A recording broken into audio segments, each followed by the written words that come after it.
Graça e paz, meu irmão. Gratidão damos a Deus. Hoje, 3 de fevereiro de 2026, nós meditaremos no livro de Isaías, capítulo 44, e a gente vai pegar o versículo 3 que diz assim: Porque eu derramarei copiosamente água sobre aquele que está sedento, e enchente sobre o chão seco. Eu derramarei copiosamente meu espírito sobre a tua semente, e a minha bênção sobre a tua descendência. Temos aqui um capítulo, uma situação em que o Senhor novamente ele traz aos ouvidos de Jacó, aos ouvidos de Israel, do seu povo, o chamado, né? Ele faz ali o chamado para que Israel escute o que o Senhor tem dito, né? As ordens, as ordenanças, aquilo que Israel deveria estar atento. Israel já havia recebido o Senhor, mas Israel sempre vem se rebelando ao longo da caminhada, né? Ao longo da sua caminhada em relação à nossa intimidade com o nosso Senhor. E Deus reforça: olha, eu tenho te escolhido. Reforça também sobre que Ele é o Deus que formou aquela nação, que é o Deus que vai trazer ajuda, vai trazer sustento, né? Trata eles como um povo reto, abençoado e principalmente um povo escolhido. E é dentro desse propósito, mas não propósito do povo de Israel, da nação de Israel, que, como nós bem sabemos, é um povo que está sempre relutando a caminhar de uma forma íntegra e reta, conforme o próprio texto utilizado aqui, a palavra Jesurum. Ou seja, o povo, de uma forma, ele anda diferente dessa palavra, mas o Senhor os enxerga assim, por isso projeta um mundo de bênção, projeta, vamos dizer assim, o reequilíbrio, vamos dizer assim, o reposicionamento de Israel diante do próprio Deus. O Senhor se posiciona como alguém misericordioso aqui. E aí, o Senhor demonstra que, por exemplo, como está escrito lá no versículo 5, diz assim: um dia eu sou do Senhor, eu sou do Senhor, e outro chamará a si mesmo pelo nome de Jacó, e outro assinará com a sua mão pelo Senhor, e dará a si mesmo com o sobrenome o nome de Israel. Você vendo então que, por meio dessa ação, na ação de Deus, né, essa ação de misericórdia, essa ação de conforto, essa ação de perdão, você vê então que o povo, ele dentro do propósito do Senhor aqui, ele está se reestabelecendo agora como unidade, como povo, não mais como pessoas isoladas, pessoas cada um pensando da forma que o povo de Deus está realmente se formando. E o nosso Senhor traz tudo isso de uma forma que ele deixa muito bem claro, porque ele é Redentor, ele é Senhor dos Exércitos, e ele traz algo muito significativo, muito forte, quando ele diz, lá no final do versículo 6, ele diz assim: eu sou o primeiro e eu sou o último, e fora de mim não há Deus. Por que isso é importante? Porque na sequência que ele está dizendo isso, e ele trouxe a relação, como sempre ele vem trazendo, que não tem mais Israel, não tem mais Jacó, não tem mais Jerusalém. Ele vai trazer agora a relação.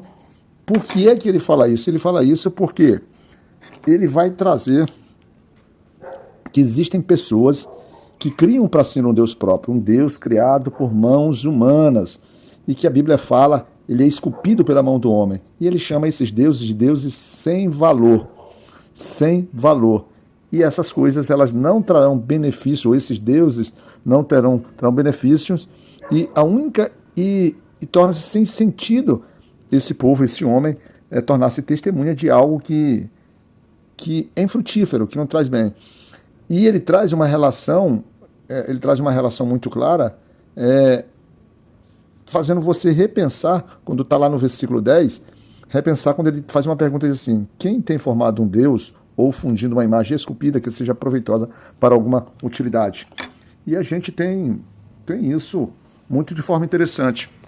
Interessante por quê? Porque nós temos essa habilidade, essa capacidade de criar deuses ou criar pontos de segurança para nós mesmos. Isso é o dinheiro, isso são pessoas, isso são nossas capacidades técnicas, isso são a nossa rede de network. A gente vai criando e a gente às vezes vai até idolatrando. Uma coisa é a gente admirar as coisas, admirar uma pessoa. Outra coisa é a gente ter, por exemplo, um amigo que nos ajuda bastante, mas ter nele a imagem de um Deus, como ele é a nossa base de sustento, ele é a nossa base de, sem ele, a nossa existência estaria comprometida. A gente sempre frisa que essas pessoas são instrumentos de Deus na nossa vida e retém o seu valor, e a gente nosso respeito e consideração e honra por eles. Mas não devemos criar neles um ponto de glorificação, que essa glória deve ser dada ao Senhor. E aí, durante os versículos para frente, ele vai trazer situações que ele vai falar de, por exemplo, de um carpinteiro que prepara, né, a sua árvore, ele queima. E é engraçado que daquela árvore que ele está utilizando para seus recursos materiais, ele acaba criando um Deus, ele acaba criando uma idolatria, ou seja, ele acaba ficando cego, ele cria uma cegueira tão grande de uma forma extremamente tola, né? Extremamente tola, porque ele acaba ligando o conforto, o resultado do trabalho dele, do esforço dele, como se fosse aquela imagem que veio daquele próprio material criando. E aí a Bíblia diz que a ponto de eles chamarem, a ponto deles criarem verdadeira adoração e passam a endeusar, passam até pedir para que aquele pedaço de madeira os livre.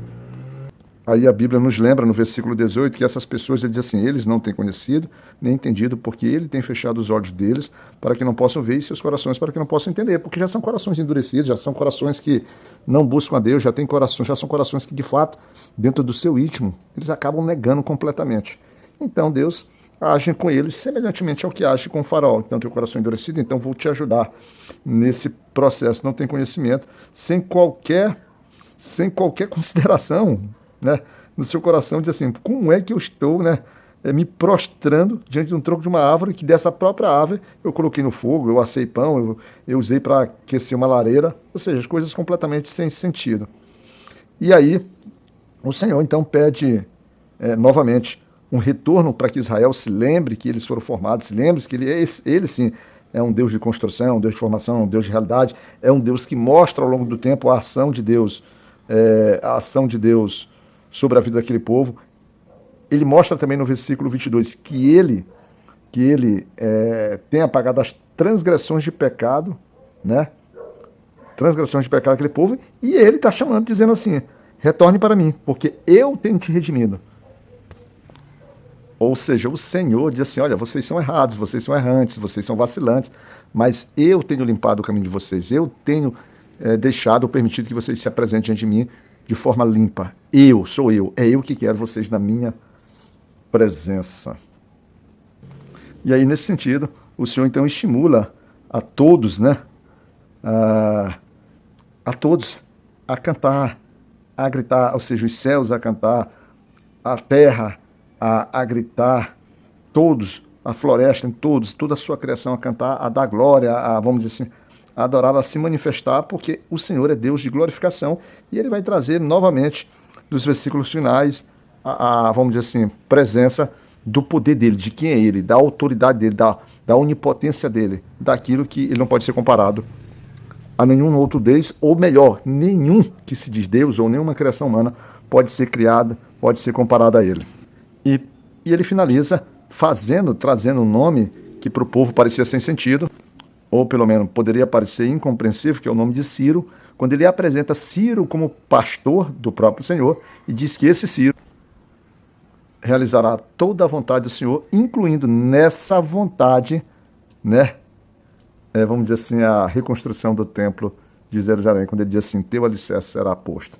Isso talvez não fosse um objeto de compreensão daquele povo ainda, mas está apontando para o grande Ciro lá na frente, quando vai vencer a Babilônia e vai ser responsável para, vamos dizer assim, para a permissão do retorno do povo de Deus à sua terra de origem. Veja só, o Senhor deixa claro, ele antes apresenta ao seu povo aquilo que no futuro se realizará pela própria vontade dele. E ele desafia esses deuses aqui nesse capítulo, desafia essas criações humanas, essas inutilidades humanas, a fazer suas anunciações, a fazer suas previsões, ou a demonstrar tamanho poder. E aí eu fico pensando comigo mesmo, irmão, tu vai continuar resistindo a esse Deus de poder, de glória e de amor, como ele diz assim, lembra-te, ele diz, não há outro Deus fora dele. Não há outro Deus fora dele. Que Deus nos cuide, meu irmão.